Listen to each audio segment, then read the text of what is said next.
Bonjour à tous et bienvenue sur Anabolic Chronicles pour cet épisode numéro 7. Aujourd'hui, on va voir ensemble 5 conseils pour réussir à coup sûr sa sèche. Que vous soyez athlète, pratiquant lifestyle, homme ou femme, ces conseils ils s'appliquent à tout le monde et je vais vous donner, en plus des conseils, quelques petites astuces, quelques petits hacks, entre guillemets, pour justement pouvoir contrer les potentiels, j'aime les appeler effets secondaires d'une sèche, notamment la fin, en toute fin de podcast, pour justement que vous puissiez non seulement atteindre votre objectif, pardon, mais essayer de rencontrer le moins de difficultés possible. Mais tout d'abord, on va débuter comme d'habitude avec le récap de la semaine passée. Donc je suis toujours en prise de masse. J'arrive là gentiment sur la fin. Il me reste plus ou moins, ouais, on va dire 8 semaines, y compris ma semaine de vacances à Las Vegas. Donc 8 semaines pour tout donner au niveau training, pour essayer d'aller chercher un maximum de progrès sur ces derniers mois, avant justement d'entamer une mini cut, un peu plus que mini je pense, parce qu'en principe une mini cut c'est sur 6-8 semaines, là peut-être on va pouvoir, je vais essayer de tirer du moins jusqu'à Noël, donc 10 voire 12 semaines en fonction du look, je sais pas trop encore, puisque j'ai jamais réellement fait de mini cut, j'ai essentiellement fait des cuts, donc la différence entre cut et mini cut c'est que mini cut c'est vraiment un déficit bien plus agressif, le but c'est de se mettre en déficit très agressif, tirer un maximum de gras sur un très court laps de temps, jusqu'au point en fait où on commence à ressentir les effets, on va dire, néfastes d'une sèche, la fatigue accumulée, etc., etc.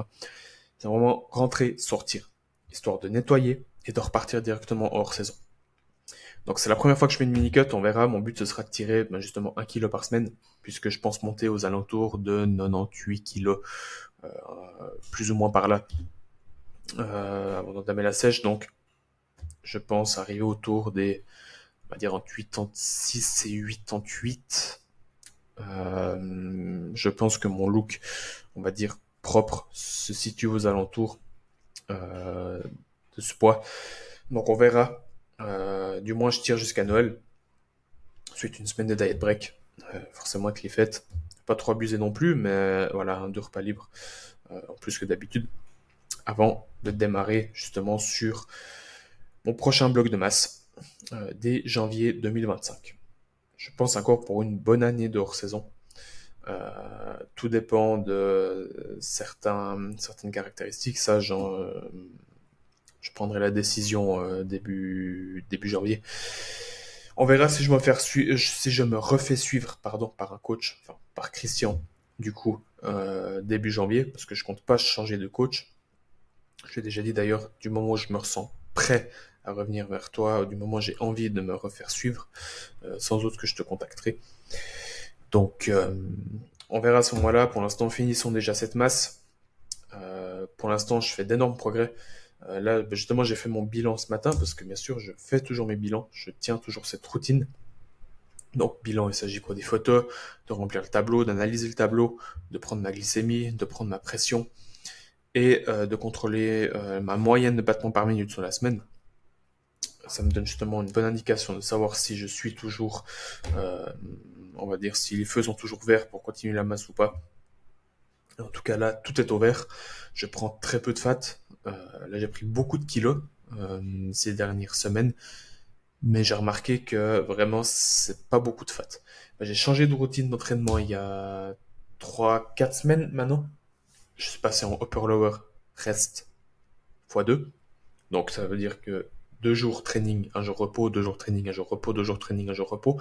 C'est beaucoup de fréquences. Beaucoup, beaucoup de fréquences. Très peu de séries par muscle par entraînement. Mais j'ai fait la comparaison ce matin, après 3 semaines. Si je regarde de dos et même, ouais, enfin bref, partout, j'ai explosé. C'est pas pour me vanter que je dis ça, c'est pas pour me lancer des fleurs. C'est rare que je dise quelque chose comme ça sur mon propre physique. J'ai toujours cette envie de dénigrer mon physique. Mais là, vraiment, ce matin, j'ai regardé mon shot de dos. Donc, relax. C'est vraiment, au niveau de la chaîne postérieure, c'est complètement le jour et la nuit. Pourquoi je peux pas dire? Mais je pense, déjà j'ai changé de routine d'entraînement. J'ai beaucoup plus de fréquence qu'avant. Volume, sensiblement la même chose, mais beaucoup plus de fréquence. Et je pense que ça a joué un rôle. Notamment, je me suis inspiré en fait de Jordan Peters. Je crois que je l'ai déjà dit dans le podcast précédent, mais je me suis inspiré de ce qu'il a dit en fait, et il a totalement raison. Avant d'avoir un niveau, on va dire IFBB Pro, euh, c'est très compliqué de pouvoir décerner un réel point faible en termes de masse musculaire, pas structurel ou quoi que ce soit. Vraiment, c'est compliqué de pouvoir décerner un point faible. Principe, votre corps entier est à développer, votre corps entier est à point faible. Donc à ce moment-là, ça devient intéressant justement d'ajouter beaucoup de fréquences.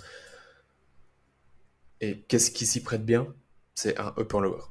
Du coup, j'ai voulu tester, voulu me lancer là-dedans, et je remarque en fait que j'adore ça. C'est vraiment, c'est pas parce que c'est Jordan Peters, hein.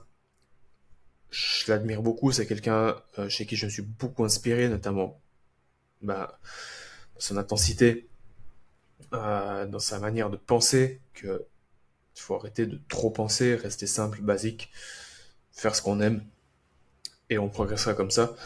Et en fait, j'ai appliqué tout ce qu'il a dit jusqu'à maintenant via ses stories. J'ai appliqué tout ce qu'il a dit, je me suis pas pris la tête. Et vraiment, c'est depuis ce moment-là que j'ai commencé à faire vraiment de réels progrès. Et peut-être ça conviendra pas à toi qui m'écoutes, ou à d'autres, ou à beaucoup de monde. Mais personnellement, à moi, ça me correspond complètement, cette manière de fonctionner. C'est une autre approche aussi en termes d'entraînement, en termes d'intensité, en termes de RIR. Parce que forcément, haute fréquence veut dire forcément qu'on a moins, on va dire, de temps de récupération entre les entraînements. En principe, c'est 3 nuits. Et on renchaîne sur un entraînement.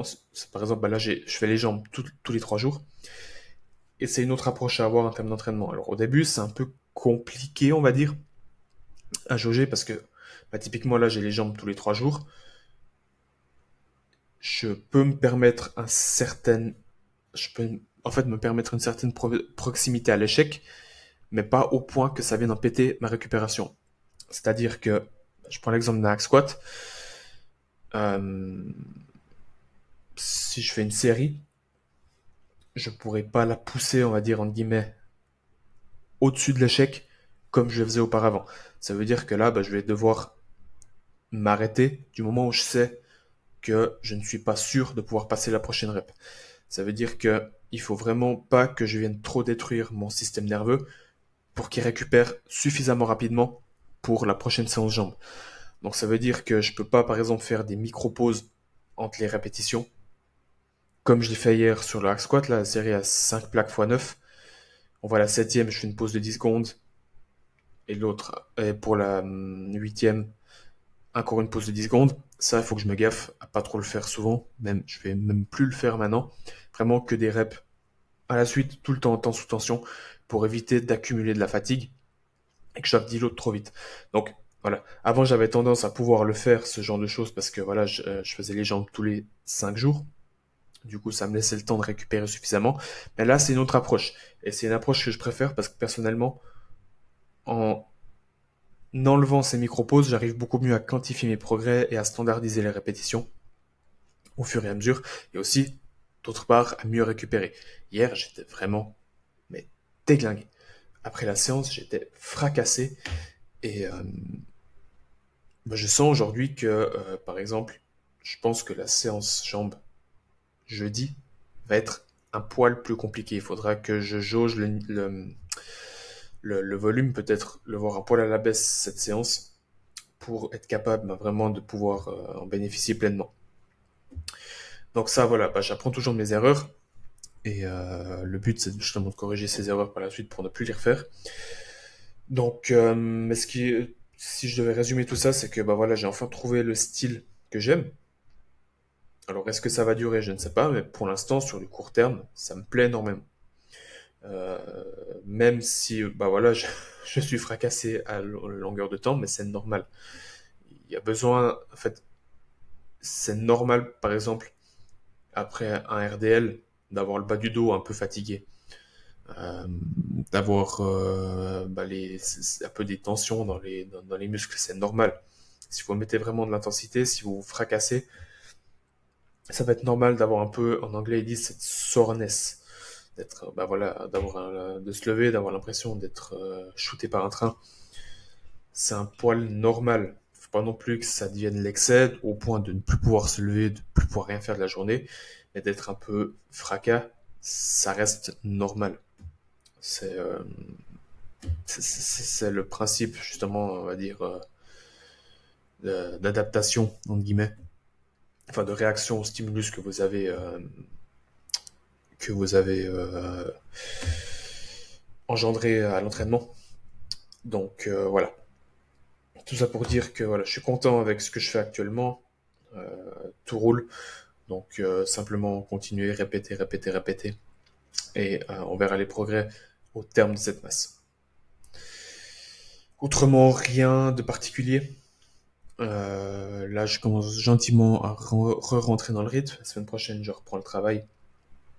J'ai des examens aussi. Donc je suis vite replongé dedans. Là, je suis pas mal occupé cette semaine. Et bah, d'un côté, je suis content aussi de reprendre certains rythmes. Mais je dois vous avouer que manger, m'entraîner, marcher, dormir, c'était aussi sympa. Mais voilà, c'est pas la vie, malheureusement. Que 99,9% d'entre nous pouvons profiter. Il faut quand même travailler. Donc, retour au charbon la semaine prochaine. En tout cas, cette pause m'a fait un énorme bien mental, et c'était le but d'ailleurs. Mais si, peut-être, j'en parlerai un jour dans un podcast, mais pour l'instant, je vois pas trop d'intérêt d'en parler, je n'ai pas trop envie non plus. Ceci étant dit, on va s'attaquer au sujet principal, donc 5 conseils pour une perte de poids sèche, cut, appelez ça comme vous voulez, pour un déficit calorique réussi. Alors j'ai vraiment là décerné les 5 conseils qui concernent vraiment tout le monde. C'est des conseils globaux, mais applicables et qui vraiment ont leur effet dans la réussite de votre perte de poids. Donc on va commencer directement avec le premier, et vous m'avez souvent entendu parler de ça dans d'autres podcasts et même en story, peu importe, c'est l'adhérence. L'adhérence, c'est le facteur numéro un de la réussite à long terme, de l'application à long terme du plan. Il faut toujours voir l'adhérence comme quelque chose sur le long terme. Adhérer à quelque chose vous permet justement d'adopter les bonnes habitudes. Et des habitudes, ça doit durer. Ça ne doit pas être passager et revenir à ce qu'on faisait avant bêtement. Du coup, adhérence. Qu'est-ce que ça veut dire dans une perte de poids? Ok, adhérence. Donc, il vous faut adhérer à tout ce que vous mettez en place. Trouvez vraiment ce qui vous convient. Comme je disais avant pour l'entraînement, moi j'ai trouvé ce qui me convient. Ça me permet d'adhérer, ça me permet de progresser sur le long terme. Ici, il faudra tout d'abord chercher le déficit calorique qui vous permet d'adhérer. Votre déficit calorique adéquat. Il y a plusieurs manières de perdre du poids. On peut y aller très rapidement ou moins rapidement. La magnitude du déficit est propre à chacun. Et des études ont été faites. Je ne vais pas les citer parce que je ne suis pas capable de les citer, malheureusement. Mais c'est tout ce que j'ai appris au travers des formations. Et ces formations ont été référencées par des études. Mais je ne vais pas les sortir bêtement comme ça parce que c'est pas mon champ de pratique, je ne m'y connais pas. Mais quand même, des études ont été faites qu'il n'y a aucune différence entre un déficit rapide versus lent. La finalité est la même. Vous allez perdre du poids la même chose, sauf certains, ils vont y arriver plus rapidement et certains plus lentement. Ça dépend vraiment des personnes. Comme là, j'ai quelqu'un en coaching qui se lance dans une grosse perte de poids. Et cette personne, on pourrait aller bien plus vite, mais elle préfère y aller plus lentement. Enfin, du moins, on voit de meilleurs résultats en y allant plus lentement.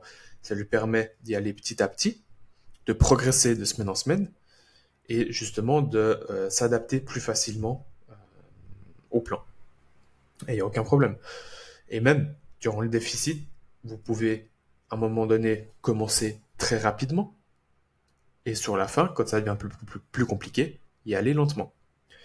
Ça, c'est quelque chose que je fais, par exemple, en préparation, que j'ai prévu de faire avec Emma, c'est démarrer agressivement la perte de poids, jusqu'à un moment donné où elle commence à être bien sèche. Et là, à ce moment-là, ça deviendrait plus intéressant de ralentir le déficit. D'une part, justement parce que ça devient dur pour mieux gérer la fatigue, et parce qu'elle est plus sèche, elle est plus exposée à la perte de masse musculaire suivant la magnitude du déficit, donc ça devient plus intéressant d'y aller plus lentement et pour justement garder des performances à l'entraînement. Donc là, le but en termes d'adhérence par rapport au déficit calorique, c'est de trouver ce qui vous convient. Et ce qu'il y a de mieux à faire, c'est tester. L'adhérence au niveau du plan alimentaire.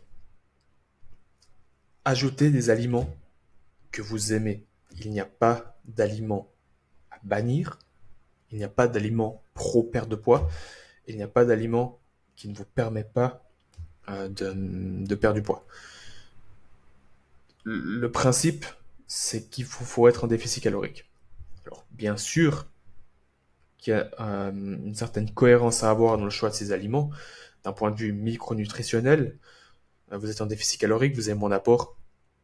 C'est plus intéressant de mettre des aliments, on va dire, qui sont intéressants d'un point de vue micronutritionnel, comme les fruits, les légumes, certains féculents, certaines protéines, pour avoir justement vos apports en micronutriments également, ce qui est essentiel en perte de poids. Mais rien ne vous empêche de mettre quelques aliments transformés, il n'y a aucun souci à cela. Que ce soit en prise de masse, en perte de poids, il n'y a aucun problème. Mais privilégiez toujours les aliments micronutritionnellement intéressants. Et en principe, c'est des aliments de source brute, non transformés. Ça doit, on va dire, être en majorité ces aliments, mais rien ne vous empêche, par exemple, d'ajouter un bagel en post-workout, des Rice Krispies en post-workout, du granola. Il n'y a aucun problème à ça, tant que ça ne constitue pas la majorité de votre alimentation. Et plan alimentaire en termes de repas aussi. On sait que il n'y a aucun problème à avoir 3 repas comme 5 repas. Il n'y a absolument rien qui change. Même 6 repas, c'est totalement faisable. Le but, c'est de trouver ce qui vous convient. Encore une fois, j'ai quelqu'un en coaching qui est en perte de poids aussi, qui est en perte de gras. Elle a 3 repas par jour en jour de repos. Il n'y a aucun problème. Je vous conseille tout de même d'avoir entre 3 et 5 repas, enfin au minimum 3 repas. Mais l'idéal, c'est d'avoir entre 3 et 5 repas. 2 repas, c'est en termes de synthèse des protéines, en termes de digestion, en termes d'adhérence, c'est peut-être pas ce qu'il y a de mieux. Mais 3 repas, ça fait petit déjeuner, un repas à midi et le soir, ça peut parfaitement aller. Le but, c'est d'avoir plus ou moins 3 portions de protéines par jour au minimum pour justement garder une balance azotée positive, donc favorable à la synthèse des protéines. Après, 6 repas, ça fait peut-être en déficit calorique, ça risque de faire des repas un peu trop petits, je pense, à mon sens.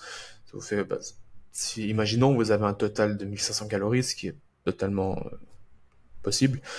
Ça vous fait 6 repas, moins de 300 calories le repas, 250 calories. Ça fait des petits repas quand même. Donc à vous de voir ce qui vous convient le mieux, encore une fois, ce qui vous permet d'adhérer en termes de nombre de repas. Mais comme j'ai dit, entre 3 et 5, c'est l'idéal. Ensuite, en termes d'entraînement.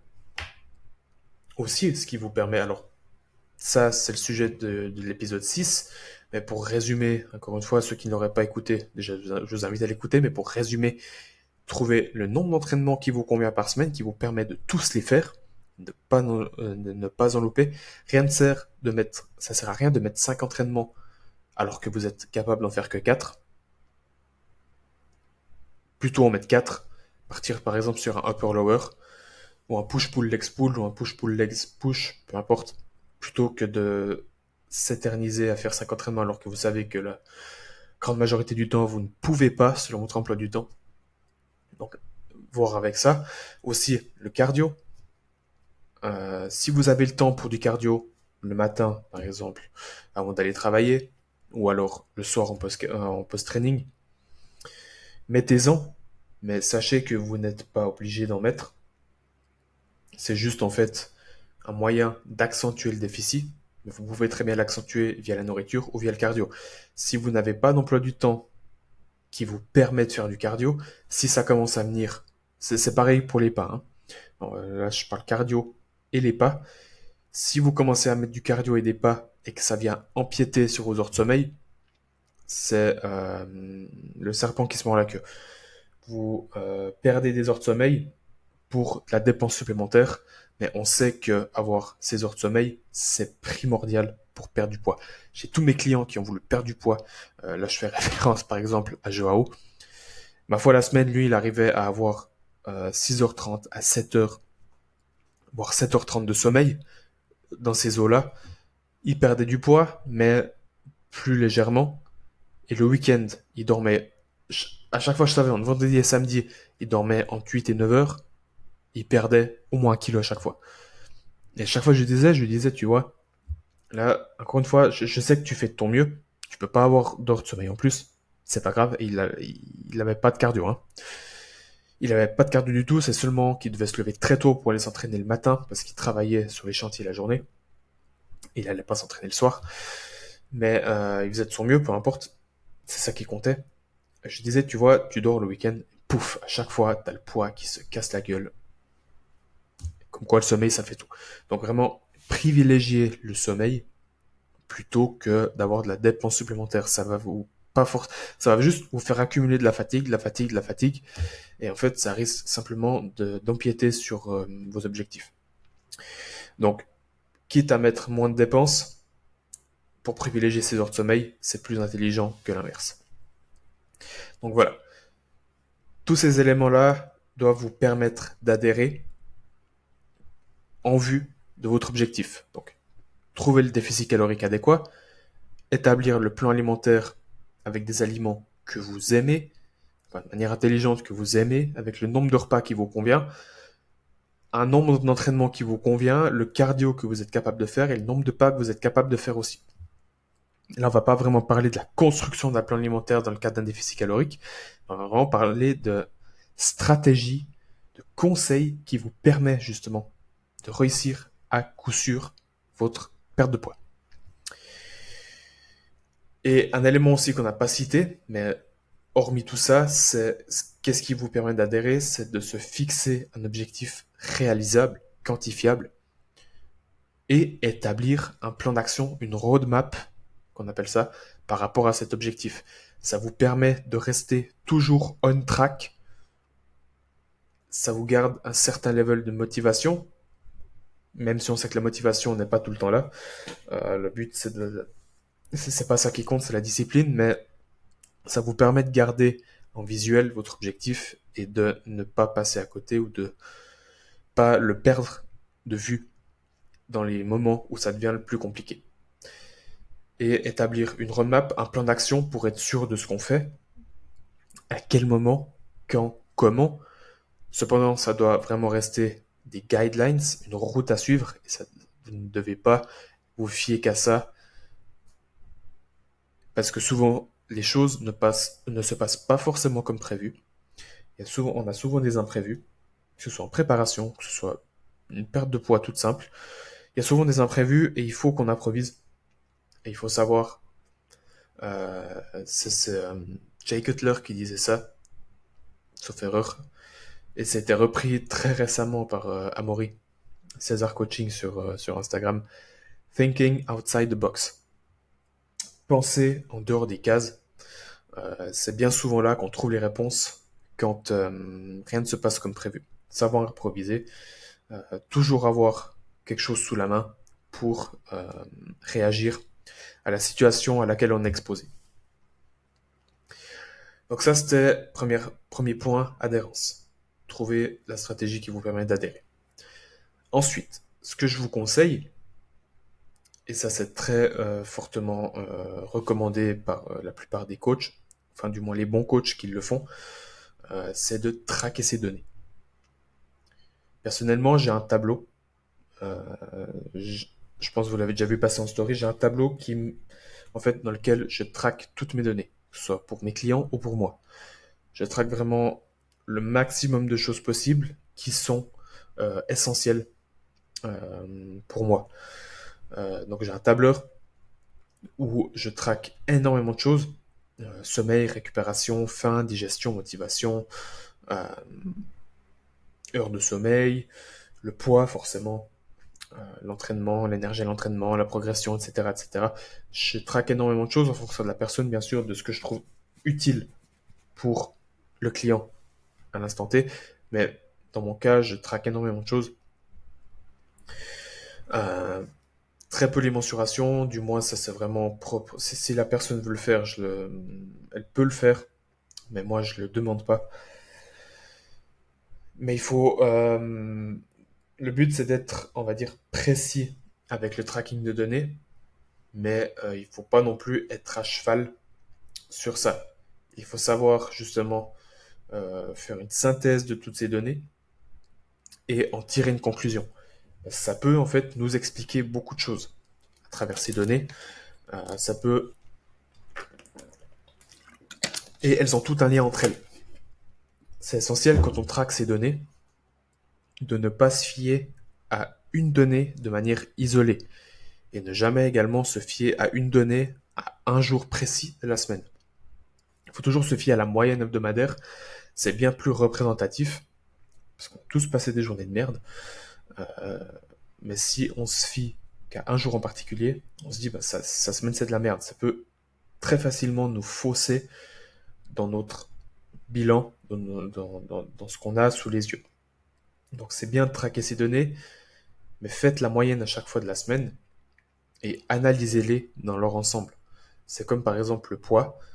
Je traque tous les jours, ça me donne une moyenne hebdomadaire, c'est ce sur quoi je vais me baser pour si je dois analyser le poids, à savoir que le poids, je l'analyse en lien avec toutes les autres métriques, donc avec la faim, la récupération, le sommeil, etc., etc., etc.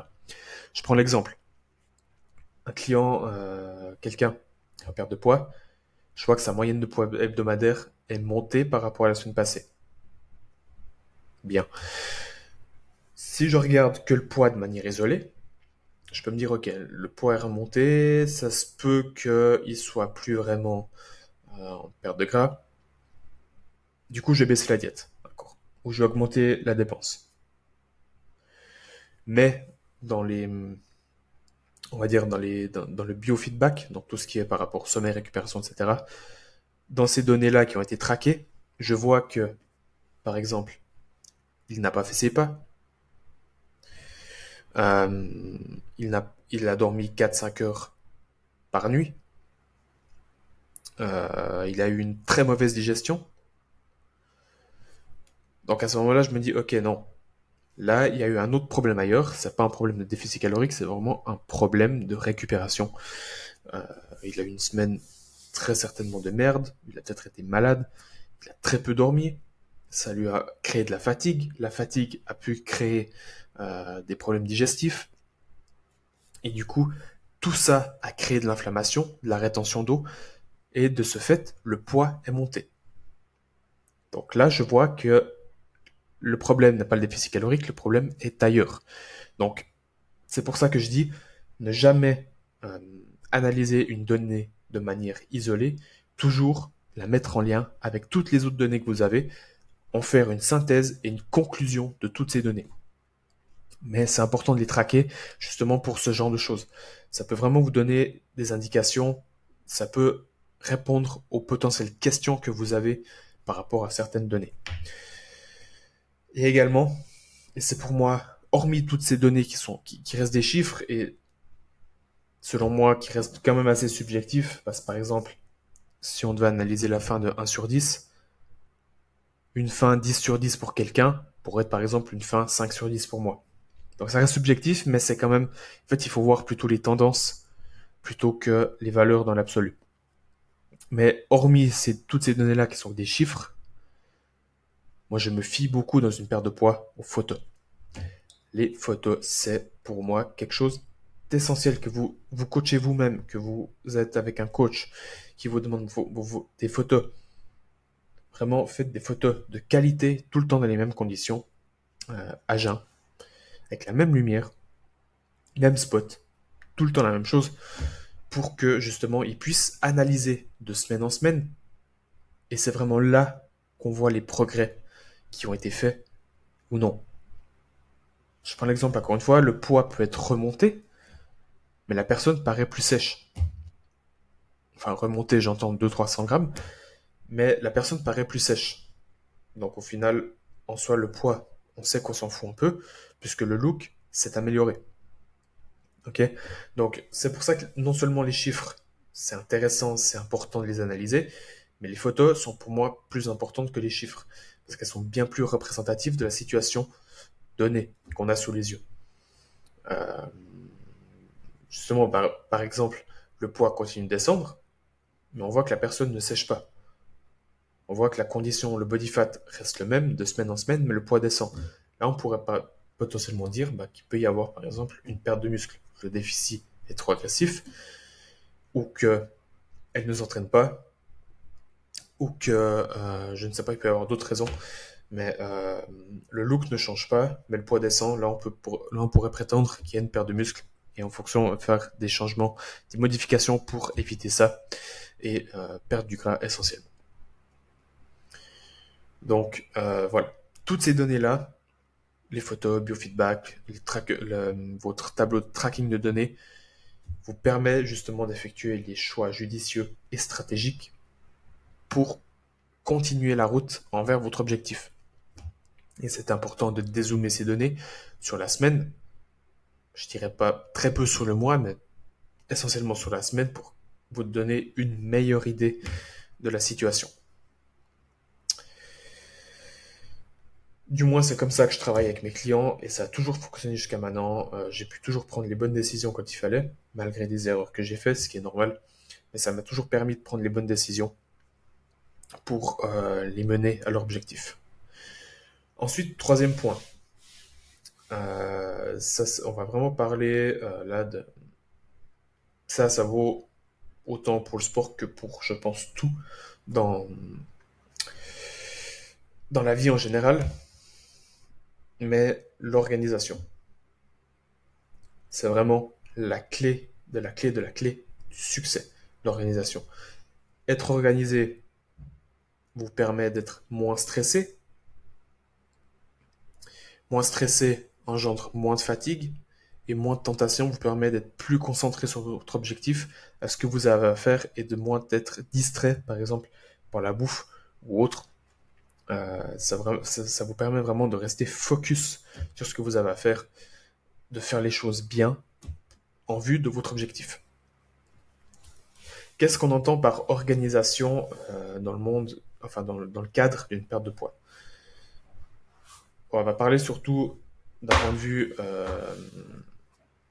meal prep. Donc s'organiser, faire ses repas, c'est vraiment, je pense, la meilleure façon de ne pas péter sa diète. Vous pouvez très bien préparer vos repas le soir d'avant pour la journée qui suit, préparer 3-4 jours à l'avance, faire du batch cooking, ou par exemple le week-end pour 3 jours, ensuite le mercredi vous faites pour les 3 jours suivants, etc. Et vraiment, si vous faites vos repas à l'avance dans des Tupperware, vous savez que vous avez ça à manger, vous ne serez pas tenté par autre chose, et vous avez toujours ça sous la main quand il faut, au moment où vous devez manger.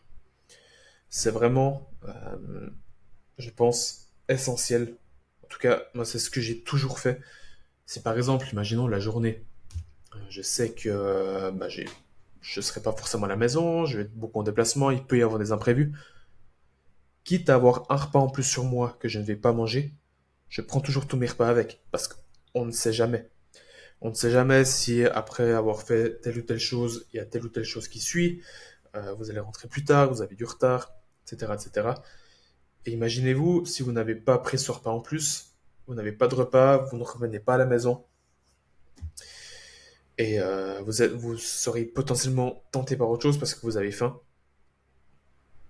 Et ben, les chances que vous pétez votre diète sont assez grandes par rapport à si vous aviez votre repas avec vous. Ça n'arrive pas. Vous voyez ce que je veux dire? Donc, préparez vos repas à l'avance, anticipez les potentiels imprévus, même si c'est un peu un paradoxe d'anticiper un imprévu, mais vous m'avez compris. Je pense que ça, c'est vraiment une des clés de la réussite dans le cadre d'une sèche et de ne pas péter sa diète. Entraînement pareil. Le dimanche soir, vous vous posez tranquillement, vous planifiez votre semaine. Quand est-ce que vous allez vous entraîner? Prenez vos affaires avec vous, bloquez ces tranches horaires ici quand vous allez vous entraîner pour ne pas céder à une potentielle tentation. Je ne sais pas, par exemple, des gens qui vous invitent à aller faire telle ou telle chose. Alors vous dites non, enfin je me suis organisé comme ça, je m'entraîne une autre fois. Cependant, je ne suis pas en train de dire qu'il vous faut vous désociabiliser pour perdre du poids. Ça, c'est une idée reçue. C'est tout à fait possible de rester sociable pour perdre du poids et ça ne doit pas être le cas d'être désociabilisé pour perdre du poids. Je pense que c'est l'une des pires choses à faire, de par mon expérience. Donc, ben, ça ne vous empêche pas de vous organiser et de tenir à votre plan. Ça doit justement rester comme ça. Okay, donc, vraiment, organisez-vous. Ça vous enlève un énorme stress et on sait à quel point le stress, c'est monstre néfaste pour atteindre vos objectifs. Ça peut vous permettre justement de péter votre diète. Ça crée de la fatigue inutile, mais vraiment inutile. Donc, organisez-vous, tenez à votre organisation. Et aussi, ça vaut pour les heures de sommeil. Minimum 7 à 8 heures de sommeil. Dans la grande majorité des cas, c'est l'essentiel pour une perte de poids réussie. Quatrième point, au niveau de l'entraînement. On va voir en vitesse qu'est-ce mes conseils au niveau de l'entraînement pour vraiment, parce que le but dans une sèche, c'est de perdre du gras. C'est de ne pas perdre du muscle. Ça, je pense qu'on est tous d'accord. Mais pour justement maximiser ça, il y a des points à respecter en termes d'entraînement. Déjà, je pense que ça, c'est une énorme idée reçue. Lorsque vous entrez en déficit calorique, ça ne veut pas dire qu'il faut changer votre manière d'entraîner, changer d'entraînement. On entend souvent, ouais, pour sécher, il faut faire plus de répétitions, parce que ça définit le muscle, ça crée plus de calories. Non, bullshit. Bullshit. Complet. Vous ne devez pas changer votre manière de vous entraîner. Vous devez toujours vous entraîner avec les mêmes rep range, les mêmes exercices, pardon, le même programme. Parce qu'un programme avec lequel vous avez bâti du muscle, c'est celui qui vous permettra de le maintenir. Et ce n'est pas en ajoutant du volume, en ajoutant des séries, en changeant totalement vos structures d'entraînement que vous allez pouvoir quantifier vos progrès. Parce qu'à savoir que comment savoir si on perd du gras ou on perd du muscle, c'est les performances à l'entraînement. Vos performances sont maintenues, voire augmentées, c'est que vous maintenez votre masse musculaire. Si vos performances descendent drastiquement de semaine en semaine, c'est que vous perdez du muscle, tout simplement. Et comment savoir que vos perfs se maintiennent ou qu'elles montent durant votre perte de poids? C'est simplement en faisant la même chose que vous avez fait en prise de masse, en sèche. Voilà, tout simplement. Ça ne vous empêche pas de faire une de modif, comme par exemple changer, peut-être par exemple en termes de fatigue, j'ai parlé, j'arrive jamais à le prononcer, stimulus to fatigue ratio. Je prends l'exemple de, par exemple, vous aviez du développé couché aux haltères. Peut-être avec la fatigue, avec le poids de corps qui descend, à un moment donné, switcher pour un développé couché à la machine ou un développé assis. Si vous aviez du squat à la barre, peut-être passer pour un hack squat, où vous perdez cette stabilité interne, et vous venez la compenser avec la stabilité externe. Il y a peut-être ça qui va changer, ou aussi le volume qui va descendre à un moment donné. Je l'ai déjà dit dans le dernier podcast, mais lorsque vous séchez, forcément, vous êtes plus exposé à la fatigue, vous avez moins de gras, vous avez le volume que vous êtes capable d'encaisser est beaucoup diminué. Donc, à un moment donné, revoir le volume à la baisse, enlever quelques séries par-ci par-là, enlever les techniques d'intensification, sera peut-être judicieux. Encore une fois, la structure de l'entraînement, la grande majorité de l'entraînement ne doit pas changer. L'intensité reste la même. Le but, c'est de maintenir les performances, voire potentiellement de les augmenter, ce qui est totalement possible en début de sèche, euh, pour maintenir le muscle. D'accord?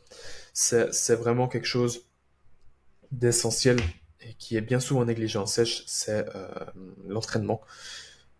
Et c'est la meilleure manière de maintenir votre muscle. Et c'est ce qu'on veut en sèche, c'est de maintenir votre muscle. Et ben justement, c'est via tout ce que je viens de dire juste avant par rapport à l'entraînement.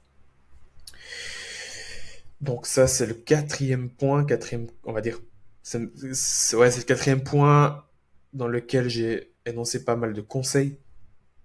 Donc au final, j'ai dit 5 conseils, mais il y a bien plus que 5 conseils, il y en a pas mal quand même. Et le cinquième et dernier, ça je pense que c'est quelque chose qui va être fortement utile pour beaucoup de monde. Et que beaucoup de monde ont de la peine avec ça, c'est accepter la fin.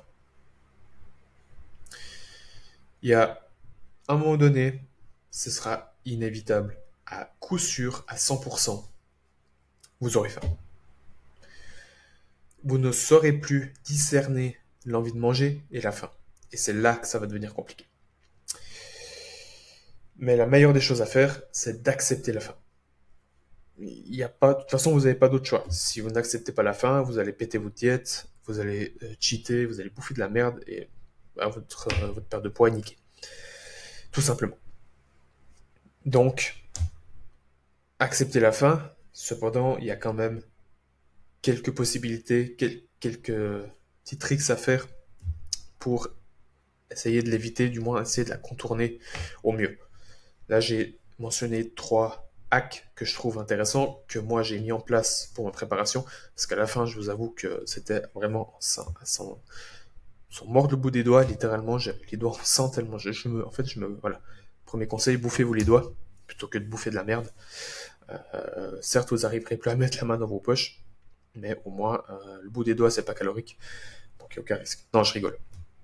Mais il y a 3 hacks justement pour essayer de contourner pendant un certain laps de temps la faim. Première chose, jouer avec le volume alimentaire.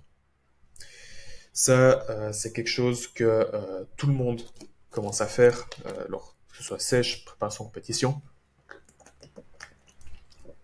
C'est jouer avec des aliments qui sont très volumineux. Par exemple, il y a les crudités, la salade. Pour vos légumes, 100 g d'épinards cuits à la poêle, c'est pas la même chose que 100 g de crudités. Salade de carottes, ça remplit bien plus, c'est plus volumineux.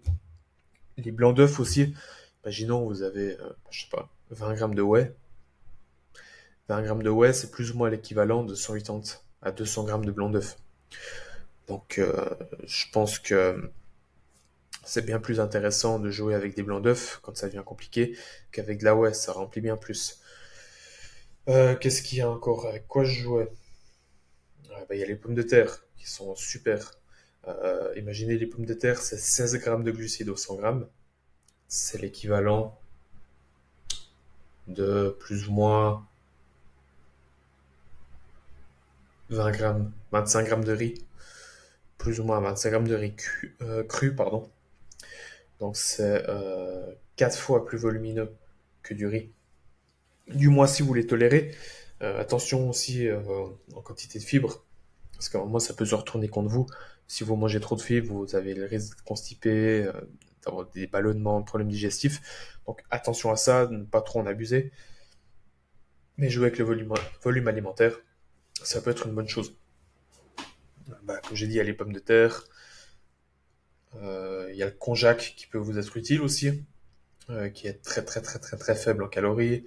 Plutôt que du riz, il y a les nouilles de riz. Voilà, il y a plein de choses. Il faut fouiller un peu sur internet des aliments volumineux, très peu denses en calories. Ça peut fortement vous aider.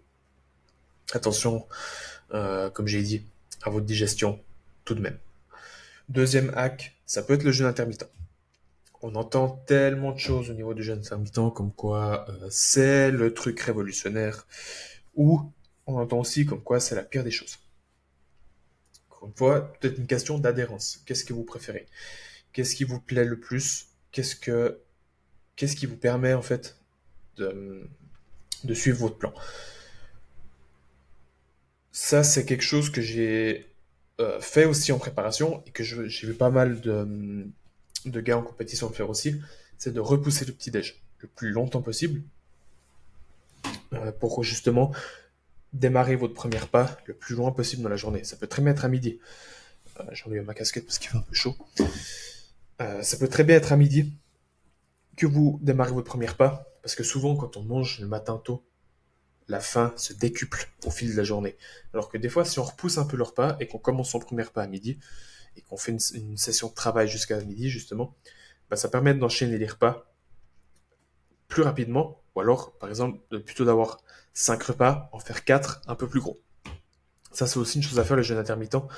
Commencer son repas, son premier repas à midi, c'est absolument faisable. Il n'y a aucun risque, vous n'allez pas perdre du muscle, vous n'allez pas ralentir votre métabolisme, même si ça n'existe pas. Mais voilà, tous les mythes qu'on peut entendre là autour, néfastes, négatifs par rapport au jeûne intermittent, n'existent pas. Tout est une question de si vous aimez le jeûne intermittent ou pas. Certains pourront pas s'empêcher de manger le matin. À ce moment-là, prenez votre premier repas quand vous vous levez. Mais ça peut être une bonne stratégie de repousser votre repas le plus loin possible dans la journée avant avant tout. Et troisième hack pour accepter la faim, enfin le mieux qu'il y a à faire pour la contourner, c'est de rester occupé. Il y a eu une journée durant ma préparation où j'étais à la maison, j'avais rien à faire. Et ben, je vous promets que ça a été la pire journée de ma vie en termes de faim. J'ai pensé toute la journée à la bouffe, toute la journée, toute la journée, toute la journée, sans cesse. Et c'était vraiment horrible. Mais quand je vous dis horrible, j'en devenais claustrophobe tellement j'avais faim. Donc la meilleure des choses, c'est de rester occupé. Sortir, marcher, prendre l'air, voir ses potes, euh, aller au cinéma, se sociabiliser, jouer à la console, lire un livre, travailler. Il y a beaucoup de choses à faire pour s'occuper. Je pense que j'ai pas besoin de vous citer tout ce qu'il y a à faire. Mais tout simplement, rester occupé le plus possible, ça passera le temps. Vous penserez à autre chose qu'à manger. Et ce sera beaucoup plus viable que si vous ne faites rien, assis sur votre canapé, à part penser et puis scroller sur Insta, c'est la pire des choses à faire. Déjà que sans le vouloir, votre feed sera rempli de bouffe.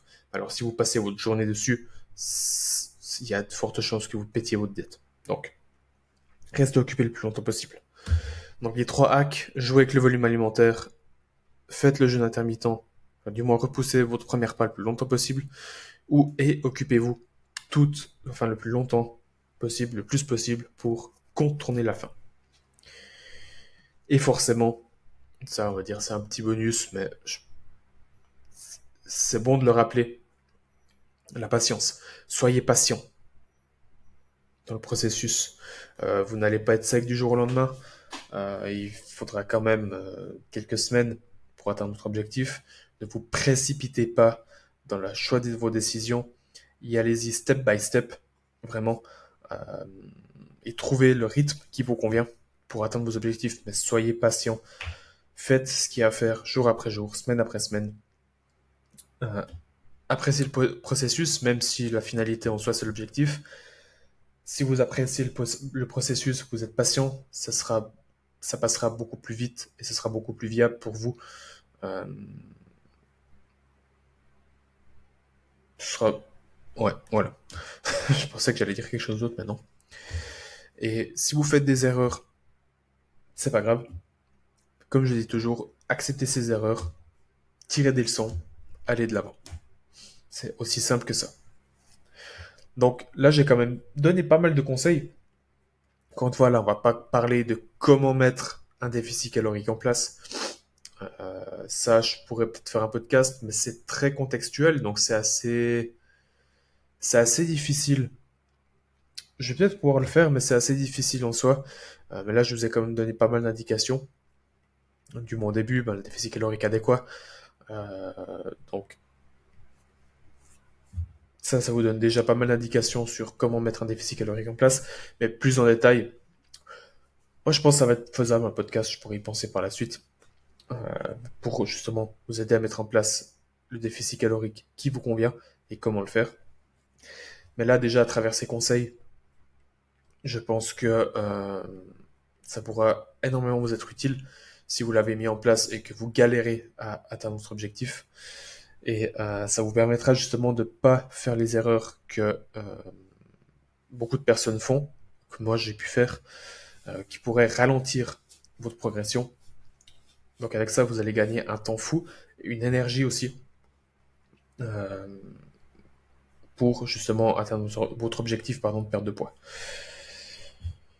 Voilà, je crois que j'ai tout dit pour cet épisode. Si vous avez des suggestions pour des prochains podcasts, des potentiels invités que je pourrais faire intervenir ici sur un sujet en particulier, n'hésitez pas à m'en informer, à m'écrire en DM sur Insta. C'est avec plaisir que je prends aussi tous vos retours, euh, pour autant qu'ils soient constructifs, bien sûr, qu'ils soient négatifs ou positifs. Je prends volontiers vos retours. Là, je sais qu'avec le son, c'est un peu la merde parce que ça résonne. Parce que la pièce, c'est pas beaucoup meublé. Mais je risque bientôt de déménager. Donc, ensuite, je vais faire une pièce un peu plus consacrée au podcast avec des parois je sais plus comment on dit ça, anti-bruit. Je vais vraiment aménager la pièce pour faire en sorte d'avoir le podcast le plus agréable possible. Aussi en termes d'image, parce que là, je filme avec le téléphone et je sais que c'est pas top qualité. Mais étant donné que mon chat m'a pété l'appareil photo, que j'ai pas pu le faire réparer encore, parce que chez Sony, ça prend un temps astronomique. J'espère pouvoir aussi avoir une image de meilleure qualité, du coup, par la suite. Du moins, en tout cas, le podcast est toujours en constante évolution. Et merci à tous ceux qui m'écoutent. Il y a pas mal d'engouement ces derniers temps, je suis vraiment content. Donc, je suis super motivé pour la suite. Et encore une fois, je prends toutes vos idées euh, avec plaisir si vous avez des suggestions en termes de sujet, peu importe. Voilà. Donc, merci de m'avoir écouté et nous on se retrouve semaine prochaine pour un prochain podcast.